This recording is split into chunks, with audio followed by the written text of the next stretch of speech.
The JonBenét Ramsey case, with all its mystery and complexity, always raises many questions. One of the most attention-grabbing and suspicious details is the appearance of a red Swiss Army knife at the crime scene. Specifically, this knife was not some unfamiliar object, but belonged to Burke, JonBenét's older brother. At the time of the case, Burke was only 9 years old, and the red Swiss Army knife was one of his favorite items, primarily used for whittling wood.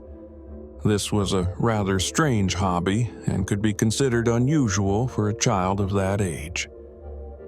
According to what the family's nanny, Linda Arndt, shared, Burke not only used the knife to whittle wood, but also frequently left wood shavings all around the house, which led her to repeatedly remind him to clean up. A month before JonBenét's death, due to Burke's failure to clean up, Linda had to store the knife in a cabinet near JonBenét's room to stop the mess from piling up in the house. The presence of the red Swiss Army knife at the crime scene, near where JonBenét's body was found, has led many to question: could this knife have been the tool used by the perpetrator to commit the crime, especially in cutting the nylon cords around JonBenét's neck? Or was it simply an item that accidentally ended up at the scene, unrelated to the crime? While no clear conclusions have been made by investigators, the connection between Burke and this knife remains a key factor that cannot be overlooked in clarifying the suspicions surrounding JonBenét's death. Linda Arndt was not just an ordinary nanny in the Ramsey family. She had a deep and insightful understanding of the family's habits and relationships. As the only person able to observe details that were often overlooked, Linda became an important witness, though seldom mentioned in official investigations. She not only grasped Burke's habits but also understood the underlying psychological issues in the family, making her a figure hard to ignore in the JonBenét Ramsey case. She shared that, in addition to whittling wood, Burke had other strange habits, such as never cleaning up the wood shavings he left after each whittling session.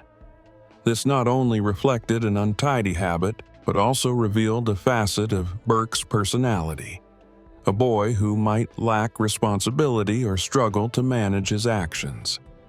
This is not unusual for children, but in the context of this case, it raises questions about the boy's psychological stability, especially when family relationships might not have been handled healthily. The relationship between Linda and the Ramsey family, particularly with Burke, also had its complexities.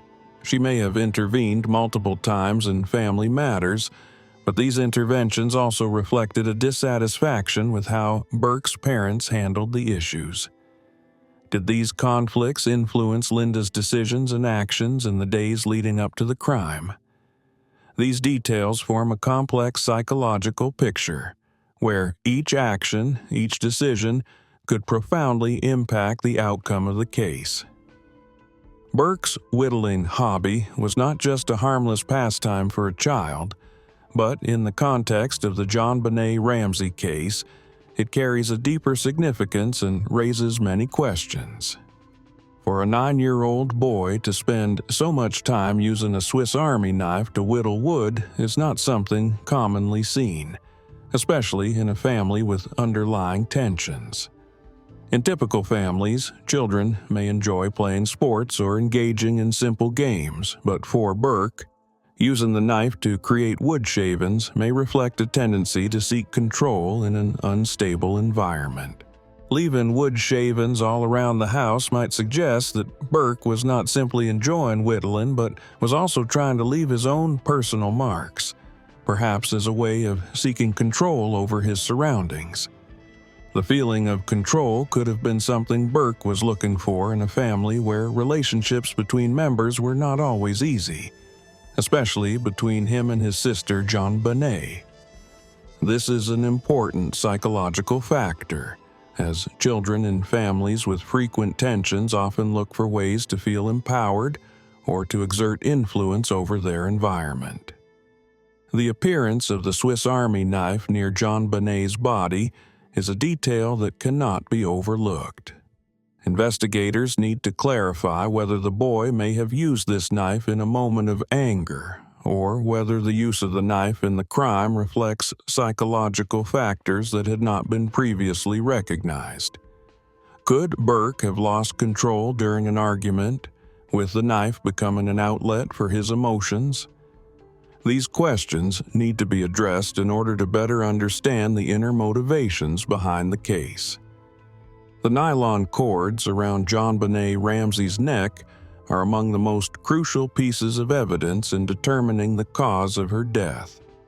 Investigators initially noticed that these cords might have been cut with a sharp object, raising the question of whether the Swiss Army knife Burke owned could have been the tool used.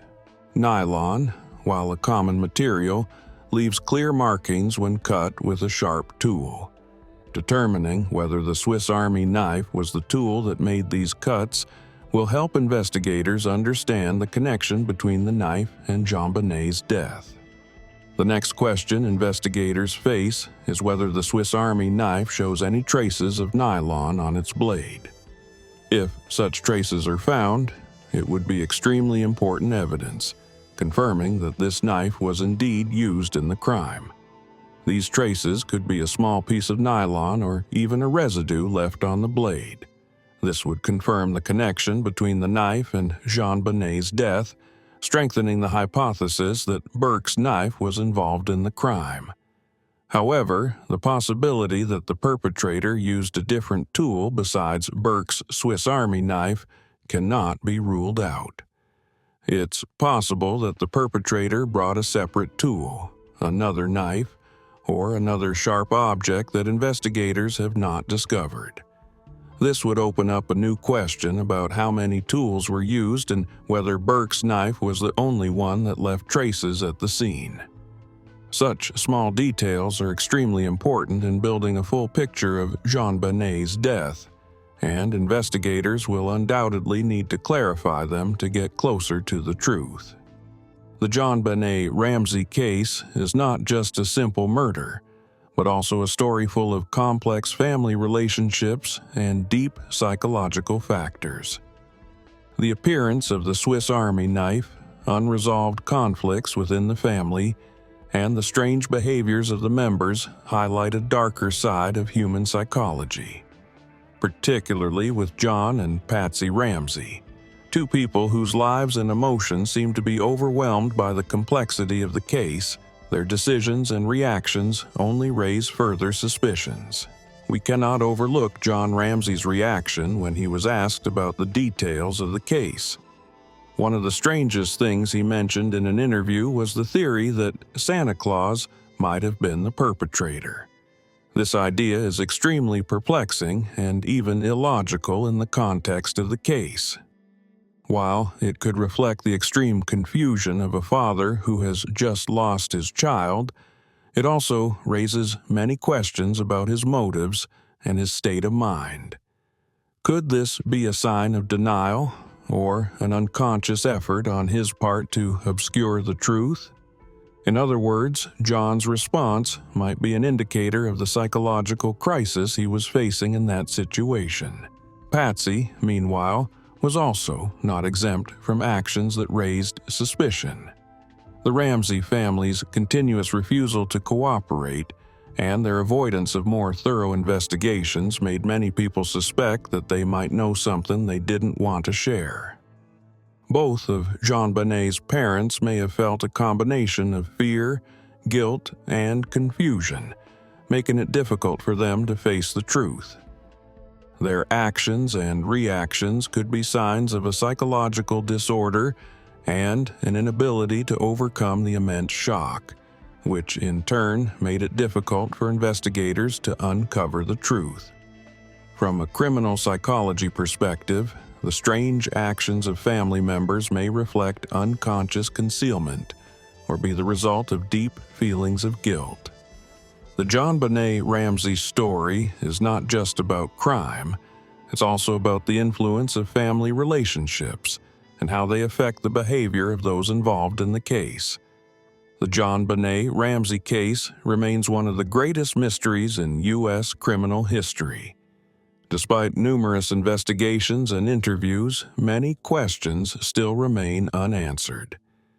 Details such as the appearance of the Swiss Army knife, the tense relationships between the Ramsey family members, and the behaviors of each involved character could all be crucial clues to unraveling the case. Although the perpetrator has not yet been definitively identified, it is clear that every small element, every action, and every change in the psychological state of the characters could shed light on the dark corners of this tragic story. Investigators have faced a complex picture, where not only physical evidence but also psychological factors, changes in behavior, and how individuals cope with pressure could determine the direction of the case. Could the strange actions of John and Patsy Ramsey, the appearance of the Swiss Army knife, or even seemingly insignificant traces be the key to uncovering the truth? All of these factors remain open questions, turning this case into a test of the ability to decipher the mysteries of human psychology. Although the case remains unsolved, each detail and every theory represents an important step toward discovering the truth. This will continue to drive investigations and those passionate about crime solving to relentlessly seek out undiscovered clues. The JonBenét Ramsey case is not just a crime story, but also a lesson in the complexity of human nature and the hidden shadows behind seemingly normal behaviors.